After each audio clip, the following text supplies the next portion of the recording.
Well, good morning, everyone. Welcome to the Abbey. My name is Philip Brock. I'm the Vice President of College Relations here. My role right now is just to officially welcome you. I'll have some more to say a little later on during the conference, but I will start by introducing our President, Dr. William Thairfelder.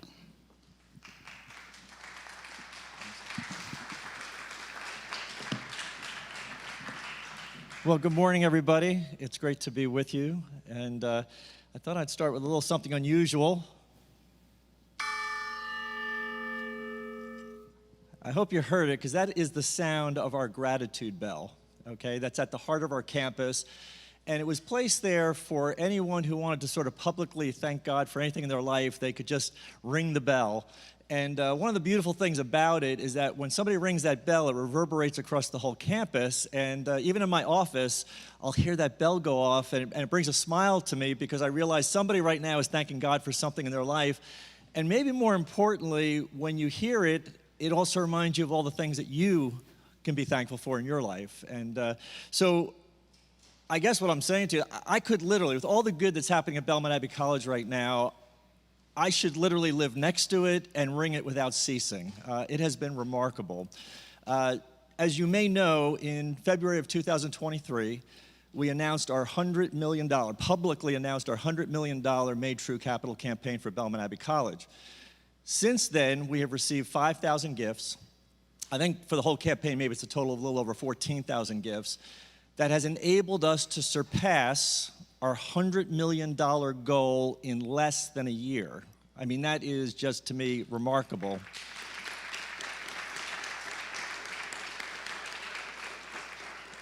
And during that time, so many great things, good things have happened here. I mean, just to give you some examples, and you can see some of the images here around the room, $10 million for new state-of-the-art science labs and a new nursing center have been built. $4 million dining hall expansion, which we just actually had the ribbon cutting yesterday. $5 million to purchase property to build a new permanent Belmont house in Washington, D.C. It's located about a block and a half from the Capitol and from the Cannon Congressional Office building. And already, the things that are happening there are just almost phenomenal to me that they could happen this fast, all the kinds of activities that we have going up there.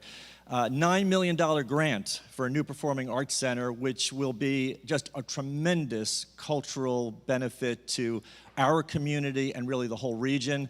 I see Representative John Torbett there. Just raise your hand. I want to acknowledge you. Is Senator Brad Overcash here? No, but he's working. Okay. Just give him a hand. I mean, just that was so kind, all that they did to make that possible. And then given the significant state gifts that we have received, the endowment should really grow fivefold, I believe, over the next 10 to 15 years. Other just great things. In 2023, our faculty were ranked #1 in undergraduate teaching in the South by U.S. News and World Report. We've added 5 new graduate programs. 2 additional will be added this coming fall. Our MBA program has 6 concentrations. And in addition to the new undergraduate nursing program, we've added an RN to BSN completion program, as well as the Master's in Nursing. We're also providing undergraduate education to the Diocese of Charlotte's 40 college seminarians here on our campus. We are also doing the formation, the spiritual formation training for the permanent diaconate as well. I think there were 17 men in that program this year alone. Now, here's an amazing one to me. First of all, Belmont Abbey College is the largest athletic program in North Carolina by number of student athletes. It is the 7th largest athletic program in the United States of America. That's Division 1, 2, 3, that's everybody. The only institutions ahead of us are Cornell, Harvard, Ohio State, McKendree, University of Michigan, and Princeton. Belmont Abbey is the 7th largest athletic program in the United States. I find that remarkable. And Stephen Miss and his staff have just done an amazing job to build us to that point. 2 other significant additions that are worth mentioning are the completion of a $43 million project to build 2 new beautiful residence halls. They were opened just this past fall of '23. And the other is Caramount's construction of its new $300 million hospital and professional medical office building, which is slated to open October of this year. It is on Belmont Abbey's land, and it's adjacent to the athletic fields. For those of you who have not been over here before, if you drove from Charlotte on your right as you were driving up, you saw those beautiful new buildings there. That's the hospital and the professional office building. Obviously, I could go on and on. You don't want me to, and I won't. But you could see why I could just be ringing that bell without ceasing. I mean, there's just so many good things happening here. So with over 2 years remaining on the capital campaign, and with the urging of so many people, and with careful assessment of what we think maybe future potential donations might be, the Board of Trustees has voted to expand the Made True capital campaign for Belmont Abbey College to $150 million. I'm amazed that we're at that place. This providentially coincides with the 150th anniversary of Belmont Abbey College's founding in 1876. And there is still so much more to accomplish. The additional $50 million will be used to provide 150 endowed scholarships for our students in our honors college, 10 endowed academic chairs, and a new monastery for our monastic community. And so I am very confident that there will be many more opportunities to ring the gratitude bell in the near future. But I want to also thank everyone who helped make this possible, especially you'll be hearing from Phil Brock, our VP of College Relations, and his entire staff who have just worked incredibly to support everybody here to make that possible. Phil is an exceptionally talented, entrepreneurial, faithful man whose professionalism and leadership has really helped make these wonderful things happen. So I'm so grateful to him. I greatly appreciate you being here today to share our joy and also to spread the good news about Belmont Abbey College and all the good that's happening here to the rest of the world. So with that, I'm going to turn it over to Abid Placid. And again, just so grateful you could be here today. So thank you and God bless you.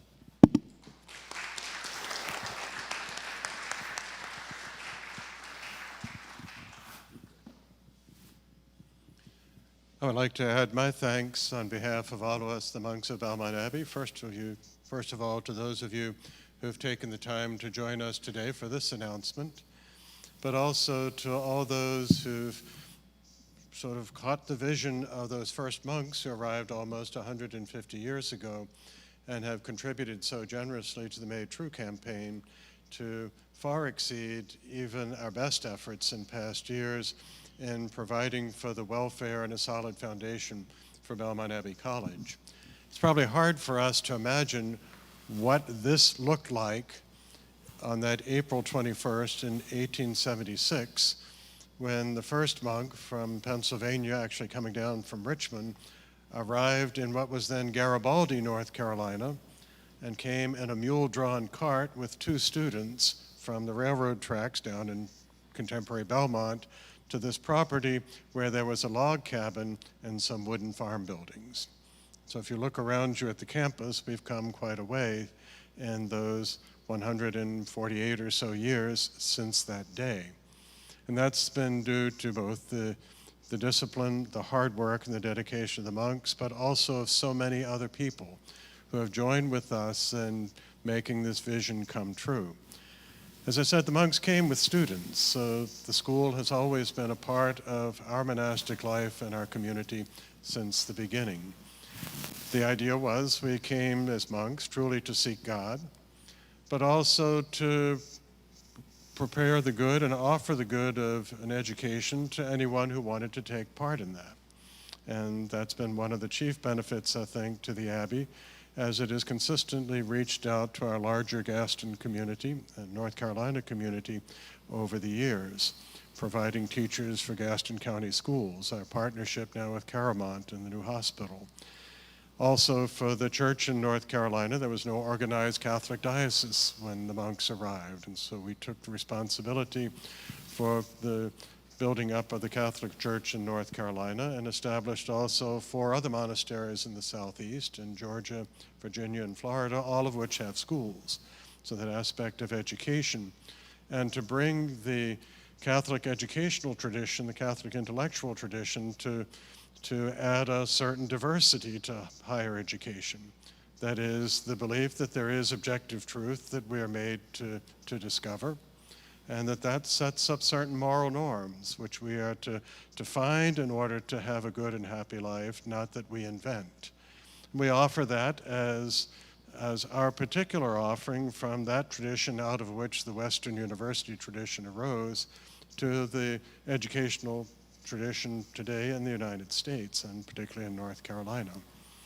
So we're most grateful that, as I said, to those of you and all our benefactors, our alumni, who have worked with us to make this vision continue now, hopefully for the next 150 years and beyond, to continue to serve our local community here in North Carolina, to continue to provide an education which not only prepares our students for a successful professional career, which is so important to a good life, but also to keep in mind that that professional career is only part of a good life, and that the true goal of education ought to be how to live a good human life and to create a good human community as citizens in whatever community one finds himself, whether it be the family, the workplace, the church, the local community. That's the true goal of an education, and in our mind, that education for a good life continues into eternity. I'm grateful too to our Board of Trustees and to our college administration, and particularly to the College Relations Office for the extraordinary success of this campaign in energizing our donors, our alumni, with a vision of how Belmont Abbey College can continue its nearly 150-year-old mission of educating for the truth and contributing to a better community in our local community and hopefully in the country at large. Thank you again for your presence here for what for us is an amazingly exciting announcement. It's far exceeding our dreams even for this campaign, and certainly would be an unimaginable reality for those first monks who came up in that mule-drawn cart, that first monk with those two students, to the log cabin, where, by the way, they started class that day, I'm sure to the unending delight of those two students. And so we continue that down to the present day, grateful for your support in that endeavor. Thank you, and God bless.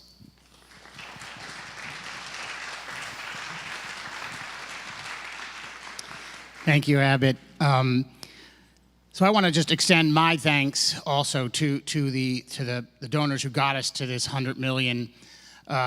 Just like none of this happens if the first monk doesn't take the chance to come here. The early donors are critical, those who make the commitments to the campaign when we're at zero, because that's what gives the motivation later.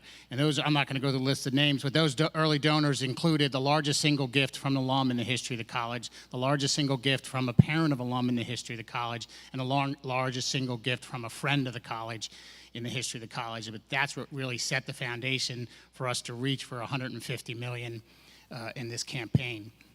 So I'm just going to go over very quickly the three key priorities in this next stage of the campaign, and then we'll open the floor for questions for me and the Abbot or the President.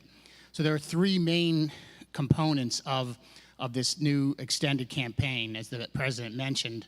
They include 10 new endowed chairs. It was no surprise to us here when U.S. News and World Report said that we were the best teachers in the South. We've known that for a while. It was just nice to get the recognition from your peers. But we need to keep those teachers here, and we need to continue over time to be able to retain the best and brightest professors for our students. And endowed chairs are the strongest way that we can do that. So that is to protect and keep us strong in those chairs. The other component is 150 scholarships for the Honors College. The affordability of college degree continues to be a growing challenge debated in our country for anyone. At the Abbey, we're committed to make a Belmont Abbey education attainable regardless of the ability to pay. Many are out there promoting free college education. As I often have to tell my own children, there is nothing that is free. Someone is always paying for it somewhere. So we would not like to make the education free, but to make it attainable through scholarships. And we have a unique plan that we can get into more details with, where we're going to encourage the recipients of these scholarships to engage in a voluntary covenant where they will pay it forward after they leave, because that's the way to make college education sustainable over time, is that we all come together as a community and support the students for their degrees. And the third component is the building of a new monastery.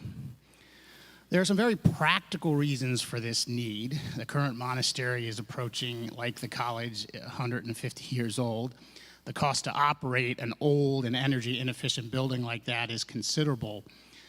Not to mention that monastery was built long before Route 85 came roaring through here. So, and the noise of that highway in an old building for a group of men who silence is key to a life of prayer.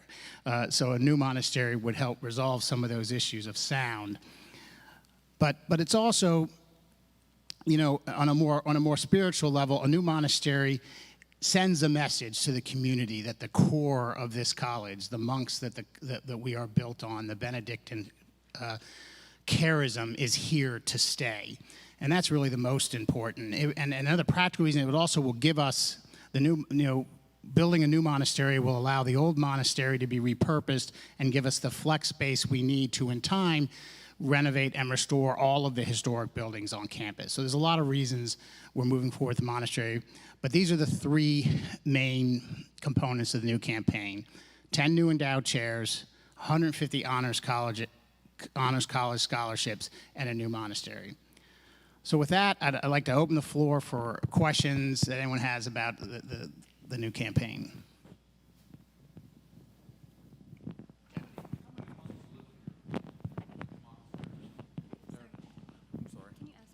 I'm sorry. How many monks live here at the monastery? There are currently 14 monks at Belmont Abbey, with one, possibly two applicants to join us in the summer. One of the characteristics of monastic communities is that we take an actual vow of stability to the community that we join, and so we stay here for a lifetime. We don't transfer around to other monasteries. So the monks of Belmont Abbey are here in Gaston County for life.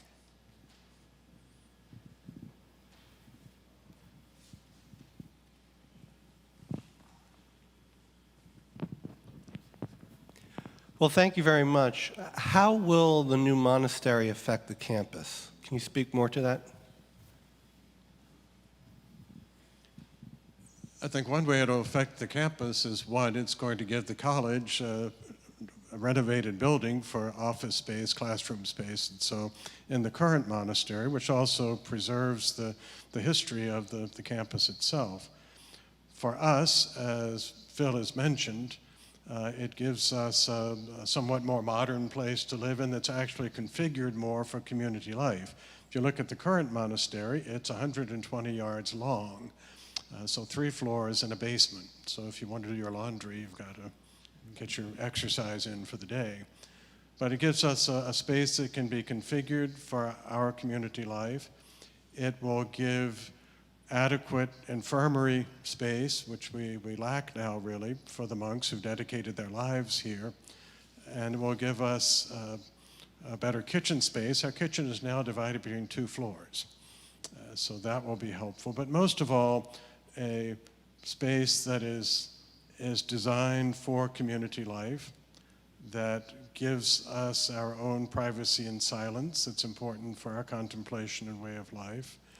That also will provide space for the archives, suitable space. And also, as Phil said, most of all, I think, makes a statement to the college community, to the local community, to anyone who's considering joining the monastery, that we're here to stay, and that Belmont Abbey and its apostolate of Belmont Abbey College are on an ongoing, firm foundation for the next 150 years. I would just add some color to the space issue he's talking about. As you guys also, we have been bringing in record classes for the past 3, almost 4 years, and we are bursting at the seams in terms of classroom space and office space. In fact, we need to finish this press conference in time for a class to come in and use the space we're in. So yeah, there's about 60,000 square feet in the existing monastery that when we get the new one built, will become available for use to the college and allow us one of the things about renovating old buildings is you need the flexibility of place to move, and we don't have a spare inch here to move. So it's going to help the physical planning needs of the college significantly. Kevin? Yeah. That works. When will you start construction on the monastery, and when do you hope to have it completed? If anyone wants to donate the $20 million right now, obviously depend on raising the money for that and doing the planning for that. And from the monk's point of view, first priority is to provide the stability for the college for its ongoing mission. For us, the monastery is a place where we will live while we're here. In our mind, the education that's provided for students is something that lasts for an eternity, and therefore that's the most cost beneficial, that eternity investment, then the monastery comes second to it.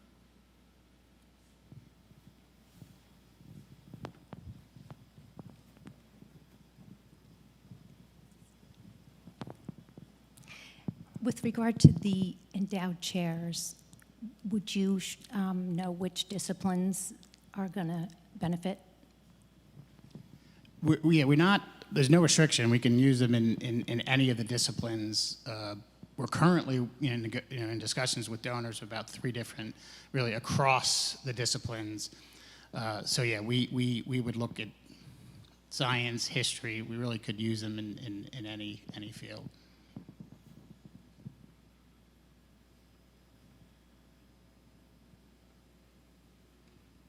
How many students do you have here now, and what is your rate of growth? You said representing growth.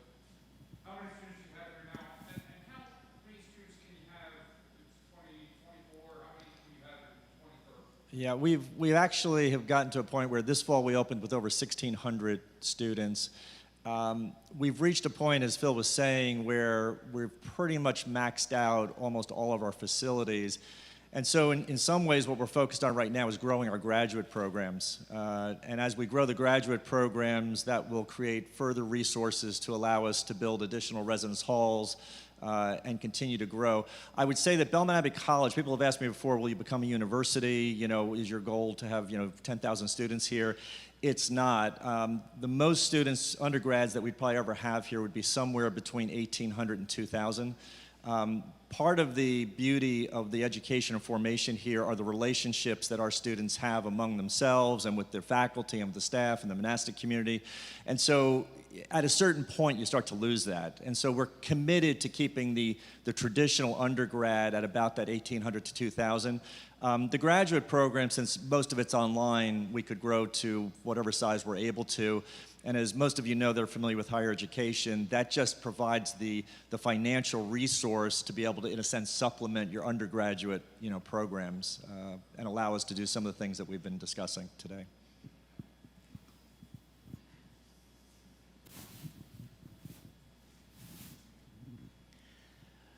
Well, if there's no more. Oh, go ahead.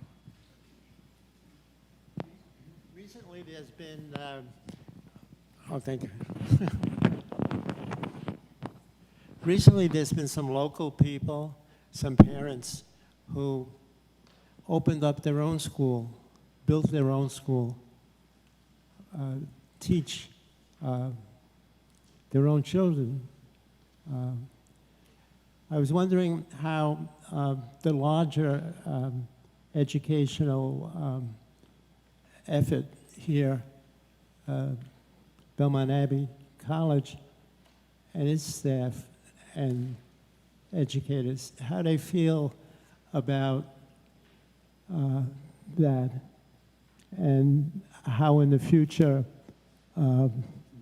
similar people will get involved.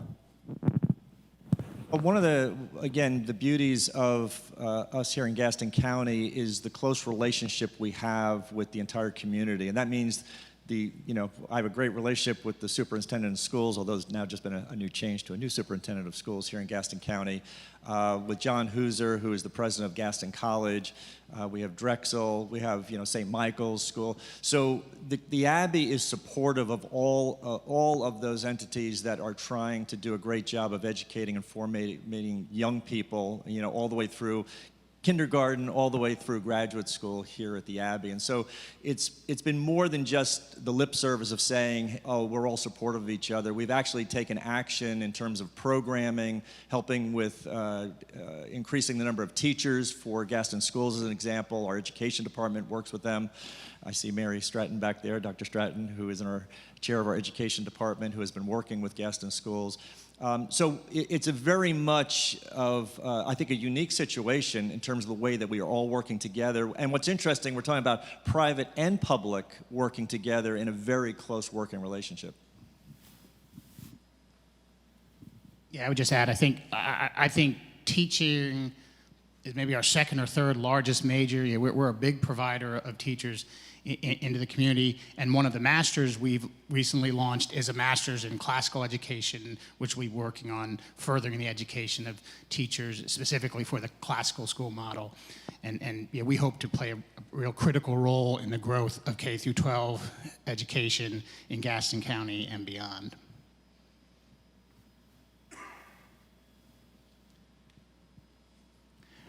Well, if there's no further questions, the president of the BAB and I will stick around here if people want to come and ask us any additional questions. But I want to thank everyone again for attending this morning, and go Big Red.